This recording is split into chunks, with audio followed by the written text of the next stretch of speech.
Karibu tena guku gwa Kikuyu Daily News na gikorwo mugeni twika wa subscribe niguo tunyitanire na thengeri mwini na muthigari wa gakundi ko Samidoh ni atigite Akenya na ndeto ici cia kugegania na riu ni kuhithuritio Samidoh side hustle is really paying him well noguo agikorwo akimanage a fantabulous lifestyle both yake o hamwe na baby mamas ake na mbere ya gumenyithĩtie ici ciĩgiĩ side hustle ino ya Samidoh ni tuonete mwini uyu agiuka king'ang'a-inĩ rita rĩake rĩa mbere na ndeto cia magegania na Samidoh for the first time introduced in public brother yake uria munini na kurumiria na ndeto ici cia mwanya na Samidoh took to social media pages kuga ati cheers to my little brother who managed to graduate despite countless hours spent perfecting his procrastination game. Your graduation is a proof that miracles happen. Best wishes on your future adventures. You magnificent last minute hero. Amos Jr. Job though Samidoh agikũngũĩra brother yake Amos uria he is now graduating thutha wake gukorwo akigiginyana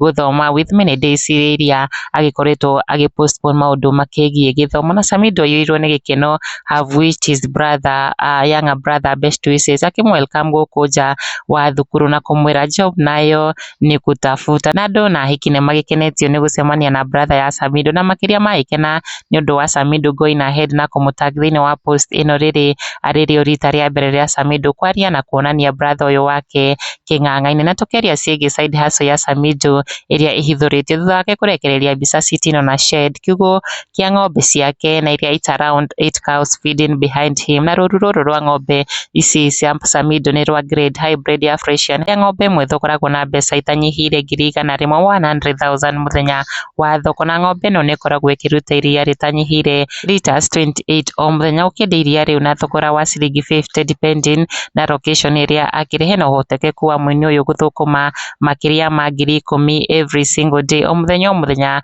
na ng'ombe ici ciake mathabu mana ihenya magĩtuonia Samidoh pockets not less than 300,000 o mweri kuma kuri ng'ombe ici ciake iciarĩ ndeto njega mwini ũyũ akĩonania rũru rwake rwa ng'ombe mwena ũcio wa Nyandarua. Tidia wega Kikuyu Daily News, subscribe.